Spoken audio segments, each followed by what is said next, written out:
کہ کسی موڑ پہ تمہیں لگے کہ تمہیں میری ضرورت ہے تو بس بلا لیں مجھے۔ کار اینا کی وہ دعائیں رنگ لے ہی آئیں جس کا اسے اتنے عرصے سے انتظار تھا۔ وہ دن آ ہی گیا، اس کا باپ اسے لینے اس کے گھر تک آ پہنچا تھا اور یہ اس کے لیے ایک معجزے سے کم نہیں تھا۔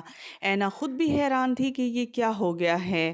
دوسری طرف ہمدان تو یہ دیکھ کر کافی پریشان ہو جاتا ہے، کیونکہ اسے امید تو تھی کہ جو اینا دعائیں مانگ رہی ہے اور اس کی دلی خواہش ہے کہ وہ اپنے گھر اپنے ماں باپ کے پاس جائے، اور وہ خوشی اسے آن ملی ہے، اسی لیے وہ اس کے راستے میں کوئی رکاوٹ بننا نہیں چاہ رہا ہوتا۔ لیکن وہ یہ بھی چاہ رہا ہوتا ہے کہ اینا اس کے دل کی آواز سن لے اور رک جائے، لیکن اینا یہاں پر رکنے والی نہیں ہوتی، کیونکہ اسے معلوم ہے کہ ہمدان اور شانزے ایک دوسرے کو پسند کرتے تھے اور وہ ان کے درمیان میں آ گئی ہے، اسی لیے وہ یہی فیصلہ کرے گی کہ وہ اپنے باپ کے ساتھ واپس اپنے گھر چلی جائے۔ لیکن ہمدان اسے یہی کہے گا کہ جب بھی تمہیں میری ضرورت ہو، جب بھی ضرورت ہوگی میں تمہیں آ پہنچوں گا۔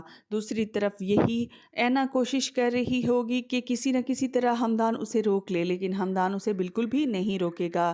اینا اپنے باپ کے ساتھ واپس اپنے گھر چلی جائے گی، جہاں اس کی ماں اسے کر خوشی سے پھولے نہیں سما رہی ہوگی۔ اسے امید بھی نہیں تھی کہ ایک نہ ایک دن اس کی بیٹی اسے آ ملے گی، لیکن قدرت کا معجزہ دیکھے کہ اس کی بیٹی اسے آن ملی ہے۔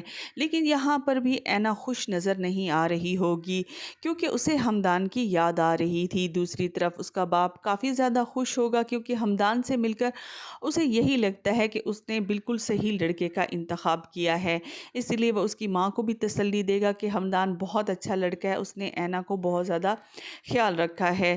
دوسری طرف رضا نے بھی اپنی ساری غلطیوں کا کفارہ ادا کر دیا ہوتا ہے، لیکن اس کے ماں باپ ابھی بھی اینا پر غصہ ہوتے ہیں اور وہ یہی کہتے ہیں کہ یہ سب اینا کی وجہ سے ہوا ہے، لیکن رضا اسے کہے گا کہ نہیں، یہ سب میری وجہ سے ہوا ہے۔